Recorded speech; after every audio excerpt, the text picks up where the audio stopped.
மதுரை மத நல்லிணக்க மக்கள் கூட்டமைப்பு முன்னெடுத்திருக்கிற முதல் நிகழ்வு இது. இந்த நிகழ்வுக்காக உருவாக்கப்பட்டது அல்ல இந்த கூட்டமைப்பு. மதுரையை ஒரு கலவர பூமியாக ஆக்க நினைக்கிற தீய சக்திகளுக்கு எச்சரிக்கையாகத்தான் இந்த நிகழ்வை நாம் கட்டமைத்திருக்கிறோம். பொதுமக்கள் கூடுகிற இடத்தில் கட்டமைக்க விரும்பினோம், அரசு அதை விரும்பவில்லை. மக்களை எப்படி வைத்திருக்க வேண்டுமோ அப்படி வைத்திருப்பதாகத்தான் இருக்கிறார்கள். இந்த நிகழ்வில் கௌரவப்படுத்துவதற்காக வருகை தந்திருக்கிற பெரியோர்கள், பல்வேறு அமைப்புகளை சார்ந்த தலைவர்கள், நம்மை பொறுத்தளவு சங்கர மதம் இந்து மதம் இல்லை, இந்து மதம் நம்மதம் இல்லை. நம்மை பொறுத்தளவு நம்முடைய வழிபாடுகளுக்கு அடையாளமாக இங்கே வந்து அமர்ந்திருக்கிற ஒரு இணக்கமாக சூழலை இதுவரை நீங்கள் யூடியூபில் மட்டுமே பார்த்து கொண்டிருந்த அந்த ஓங்கார குரல் எல்லாம் இங்கே வந்து அமர்ந்திருக்கிறார்கள். ஐயா மூங்கிலடிகளார் அவர்களும் சத்யபாமா அவர்களும், இங்கே பிஷப் அவர்களும், ஹாஜியார் அவர்களும் மதுரை என்னவாக இருக்கிறது என்பதனுடைய அடையாளம்தான் இங்கே அமர்ந்திருக்கக்கூடிய இந்த அடையாளம் என்பதை புரிந்து கொள்ள வேண்டும். எங்களுக்குள்ளே கலவரம் இல்லை, எங்களுக்குள்ளே மோதல் இல்லை, எங்களுக்குள்ளே ஒட்டு இருக்கிறது, உறவு இருக்கிறது. வழிபாட்டால் வேறு வேறாக இருந்தாலும் மொழியாலும் இனத்தாலும் நாங்கள் தமிழர்களாக இருக்கிறோம் என்பதை அறிவிக்கிற மேடையாக இந்த மேடை உங்கள் மத்தியிலே இருக்குது நண்பர்களே. மேடை மட்டுமல்ல, மேடைக்கு கீழும் எங்கே மக்களை அமர வைப்பது என நாங்கள் யோசித்தோம். பொது இடம் பெரிய இடமாக இருக்கும், அங்கே வரவழைக்கலாம் என்று பார்த்தால் காவல்துறைக்கு மனமில்லை. ஆனால் 4ஆம் தேதி நிகழ்ச்சிக்கு காவல் காப்பதற்கு அவர்களுக்கு மனம் இருந்தது. நீதிமன்றத்திற்கு மனமே இல்லை. 144 தடை உத்தரவு மதுரையில் இருக்கும் பொழுதே அனுமதி கொடுக்கிற அளவிற்கு சட்ட அறிவு நீதிமன்றத்திற்கிறது. ஆனால் இணக்கமாக இருக்கிறோம், இணக்கத்தை சீரழிப்பவர்களுக்கு எதிராக இருக்கிறோம், நாங்கள் இணக்கத்தை காக்க விரும்புகிறோம் என சொல்லி நீதிமன்ற படியேறினோம். நீதிமன்றம் சொல்லுகிறது இந்த நிகழ்ச்சிக்கு அனுமதி இல்லை என. இதை ஒரு தவறான முன்மாதிரியாக நாளைக்கு தமிழ்நாட்டில் எடுத்துக்கொள்வார்கள். நல்லிணக்கத்திற்காக அனுமதி கேட்டு போனால் உயர் நீதிமன்றம் அனுமதி தராது. ஏனென்றால் இணக்கம் என்பதே உயர்நீதிமன்றத்திற்கு உடன்பாடானதாக இல்லை என்பதாக தெரிகிறது. நம்மை பொறுத்தளவு ஒரு 100 ஆண்டு கால வரலாறு எதிர்த்து நிற்கிறோம். ஆனால் ஆர்எஸ்எஸ்னுடைய 100 ஆண்டு கால வரலாறு, ஆர்எஸ்எஸ்னுடைய செல்ல பிள்ளைகள், சங் பரிவார் அமைப்புகள், இந்து முன்னணியும் இந்து மகா சபாக்களும் இந்த மண்ணை பிளவுபடுத்துவதற்கு, இந்த மண்ணிலே இருக்கிற மக்களை பிளவுபடுத்துவதற்கு தொடர்ச்சியாக முயற்சி செய்கிறார்கள். உங்களுக்கு 100 ஆண்டு கால வரலாறு, ஆனால் இங்குள்ள தமிழர்களுக்கு இது நீண்ட நெடிய வரலாறு என்பதை நாங்கள் எச்சரிக்க கடமைப்பட்டிருக்கிறோம். உங்கள் 100 ஆண்டு கால வரலாறை சுக்குநூறாக உடைத்தெறிகிற சக்தி இங்கே அமர்ந்திருக்கிற மேடையிலும் மேடைக்கு கீழும் இருக்கிற மக்களுக்கு இருக்கிறது என்பதை புரிந்து கொள்ள வேண்டும். நான் ஏன் 100 ஆண்டு கால வரலாறு என சொல்கிறேன் என்றால், வழிபாட்டால் நாட்டார் வழிபாடு, குலதெய்வ வழிபாடு, சைவ வழிபாடு, சிவ வழிபாடு, முருகன் வழிபாடு, சுடலைமாடன் வழிபாடு, காளி மாரி என வழிபாடுகள் நம்முடைய மக்களிலே பல்வேறு வடிவங்களிலே இருக்கிறது. இங்கே மதம் மாறிய கிறிஸ்தவர்கள், இஸ்லாமியர்கள் ஏதோ வெளிநாடுகளிலிருந்து இறக்குமதி செய்யப்பட்டவர்கள் கிடையாது.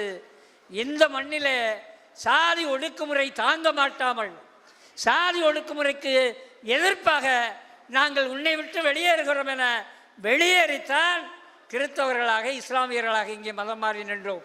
அதைத்தான் சொன்னேன்.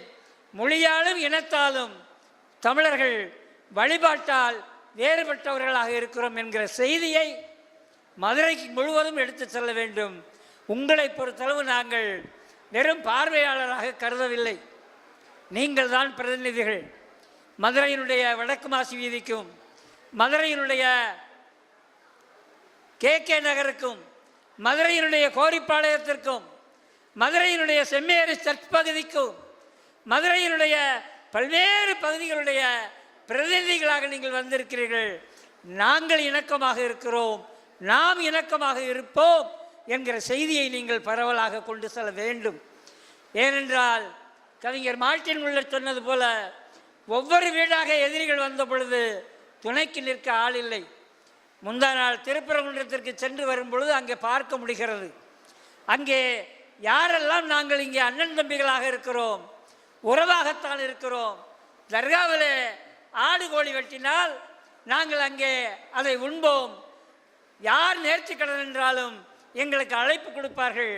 இங்கே இருக்கிற கிராமப்புறத்தார்கள் நேர்த்திக்கடனுக்கு இஸ்லாமியர்கள் வருவார்கள். இஸ்லாமியர்களுடைய நேர்த்திக்கடனுக்கு கிராமப்புறத்து நாட்டார் வழிபாட்டு தெய்வ வழிபாட்டில் இருக்கிற மக்கள் நாங்கள் போவோம். எங்களுக்குள்ளே எந்த உரசல் இல்லை, நாங்கள் ஒட்டு உணர்வோடு இருக்கிறோம் என சொன்னவர்களுடைய வீடுகளை அடையாளம் கண்டு, வியாபாரிகளுடைய கடைகளை அடையாளம் கண்டு போய் அச்சுறுத்துகிற போக்கை பார்க்க முடிகிறது. அந்த அச்சத்தை விளக்க வேண்டிய, அந்த அச்சத்திலிருந்து நம்முடைய மக்களை பாதுகாக்க வேண்டிய அவசியம் நமக்கு இருக்கிறது. தமிழ் மண்ணினுடைய வரலாறு முருக வழிபாட்டை கொண்ட வரலாறு. அதை கையிலே எடுத்துக்கொண்டு சர்வசாதாரணமாக அவர்கள் சொல்லுகிறார்கள், இந்த மலையில் கீழே முருகன் இருக்கிறான், மேலே தர்காவிலே ஆடு கோழி வெட்டலாமா என. இன்றைய வாழ்க்கை நடைமுறையை நீங்கள் பார்க்க வேண்டும். ஒவ்வொரு திருமண நிகழ்ச்சிகளிலும் வீட்டு நிகழ்ச்சிகளிலும் 4 பந்திகள் இருக்கிறது என்றால் அதில் ஒரு பந்தி சைவ பந்தி என சொல்லுகிறார்கள். அந்த அரங்கத்தில் 3-4 பந்திகளில் ஆட்டுக்கறியோ கோழிக்கறியோ தின்று கொண்டிருக்கிறார்கள். கடைசி ஓரப்பந்தியில் சைவ உணவு சாப்பிடுபவர்களுக்கு அதனால் எந்த தொந்தரவும் இல்லை. எல்லோரும் அங்கே உணவு உண்டு விட்டு கை கழுவி விட்டு மணமக்களை வாழ்த்தி செல்லுகிறார்கள். முன்பெல்லாம் மிலிட்டரி ஹோட்டல் தனியாக இருக்கும், சைவ ஹோட்டல் தனியாக இருக்கும். இன்றைக்கு நீங்கள் ஒவ்வொரு ஊருக்கு செல்வீர்களே ஆனால் அந்த பலகைகளிலே பார்க்கலாம், உயர்தர அசைவம் அண்டு சைவம் இரண்டும் ஒரே உணவகத்திலே கிடைக்கும் என்கிற நிலை இன்றைக்கு இருக்கிறது. எதிர்த்த டேபிளில் சிக்கன் சாப்பிட்றான், இந்த டேபிளில் தயிர் சோறு சாப்பிட்றான். அதனால் அவங்களுக்குள்ள எந்த குழப்பமும் இல்லை, வியாபாரமும் அவங்களுக்கு நல்லா நடக்குது. உணவு உண்பவர்களுக்கு பசியும் தீருகிறது. அந்த அளவிற்கு ஒரு சகஜ சூழல், உணவை வைத்து ஒரு சகஜமான சூழல் நம்முடைய மக்கள் மத்தியிலே இருக்கிறது. ஆனால் அந்த உணவை கையில் எடுத்து ஒரு கலவர செய்தியை தமிழ்நாடு முழுவதும் கொண்டு செல்லுகிறார்கள். அவர்கள் முதலிலே சொல்லி பார்த்தார்கள், இதை சிக்கந்தர் மலையாக்க பார்க்கிறார்கள் என. அது எடுபடவில்லை. இஸ்லாமியர்களுக்கு அது சிக்கந்தர் மலை, சமணர்களுக்கு அது சமணர் மலை, முருக பக்தர்களுக்கு அது முருகன் மலை. நம்மை பொறுத்தளவு மதுரைக்காரனுக்கு அது திருப்பரங்குன்ற மலை தான். எல்லோருக்குமே திருப்பரங்குன்ற மலை. அது எடுபடவில்லை. தமிழ்நாட்டிலே சென்சிட்டிவாக உணர்ச்சியை தூண்டும் வகையில் முருகன் கீழே இருக்கிறான், மேலே ஆடு கோழி வெட்டலாமா என்றால் உசிலம்பட்டி கள்ளர் சமூகம் இஸ்லாமியர்களாக மதம் மாறி இருக்கிறான். அவனுடைய உணவு பழக்க வழக்கம் தர்காவிலே குடியேறி இருக்கிறது என்பதை புரிந்து கொள்ள வேண்டும். நம்முடைய மக்கள் இங்கிருந்து இஸ்லாமியர்களாக மாறி இருக்கிறார்கள். நாம் வணங்குகிற தெய்வத்திற்கு சுருட்டோடு தான் கும்பிடுவோம் என்றால் சுருட்டோடு தான் கும்பிடுவோம், சரக்கோடு தான் கும்பிட வேண்டும் என்றால் சரக்கோடு தான் கும்பிடுவார்கள். நான் என்ன உணவு உண்கிறேனோ அதை என்னுடைய சாமிக்கும் படைப்பது என்பது தான் நம்முடைய கிராமப்புற தமிழர்களுடைய வழக்கம். அந்த வழக்கம் தர்காவிலும் பழக்கமாக மாறி இருக்கிறது. அதை நம்மையே நாம் உண்கிற உணவை அருவருப்பாக பார்க்க வைக்கிற, அருவருப்பாக சிந்திக்க வைக்கிற நிலைமை. ஐயோ அப்படியா அப்படின்னு யார் சொல்ல வைக்கிறான்னா, ஆடு கோழி பலி கொடுத்து நம்முடைய கிராம தெய்வங்களுக்கு யார் உணவை உண்கிறார்களோ அவர்கள் மத்தியில் இந்த செய்தியை கொண்டு போகிறார்கள். அருமை தோழர்கள் ஒரு செய்தியை கொண்டு போனார்கள், முருகனை காப்போம் கருப்பனை காப்போம் என. கருப்பனை காக்க வேண்டிய பஞ்சாயத்து இங்கே இல்லை. ஆனால் கருப்பனுக்கு நாம் படைக்கிற உணவு இருக்கிறது, அதை காக்க வேண்டிய நெருக்கடி இருக்குது என்பதனுடைய அடையாளமாகத்தான் அவர்கள் முருகனை காப்போம், கருப்பனை காப்போம் என்கிற செய்தியை கொண்டு சென்றார்கள். இங்கே இருக்கிற பெரியோர்களுக்கும் தொடர்ச்சியாக ஒரு நல்லிணக்க செய்தியை, மதவெறி எதிர்ப்பு செய்திகளை, இங்கே இந்து மதம் என்கிற பெயரிலே இங்கிருந்த வழிபாட்டு முறைகளை எப்படி மும்மொழி என்கிற பெயரிலே தமிழ் மொழியை அழித்து இந்தியை கொண்டு வந்து வருங்காலத்தில் சமஸ்கிருதத்தை கொண்டு வரலாம் என நினைக்கிறார்களோ, அதுபோல முருகன் கோயிலிலே கூட சேவல் வழிபாடு, சேவல் பலி கொடுப்பது என்பது இருந்தது. இன்றைக்கு அங்கே லட்டு பூந்தி வழிபாடாக மாற்றிவிட்டார்கள் அவர்களை பொறுத்தளவு. ஆக உணவு என்பதை ஒவ்வொரு கோயிலையும் பிராமணிக்களாக பார்ப்பனிய மயமாக்குகிற செயலை பார்க்க முடிகிறது. குலதெய்வ கோயிலிலே கூட முதல் நாள் ஐயரோடு வழிபாடு, 2ஆம் நாள் ஆடு கோழி வெட்டுவதென நம்முடைய உணவு பழக்கத்தை நம்முடைய சுடலை மாடனுக்கு, நம்முடைய கருப்பனுக்கு பிடித்த அந்த நம்முடைய உணவு முறை இருக்கிறது, அதை 2ஆம் நாளுக்கு தள்ளக்கூடிய 2ஆம் தர குடிமக்களாக நம்மை ஆக்குகிற செயலை பார்ப்பனியம் செய்து கொண்டிருக்கிறது. நாம் இதை புரிந்து கொண்டு மதுரைக்கு மட்டுமல்ல, பரவலாக பல்வேறு மாவட்டங்களிலிருந்து வந்திருக்கிறவர்கள் இதை செய்தியாக எடுத்து செல்ல வேண்டும், நிகழ்வாக எடுத்து செல்ல வேண்டும்.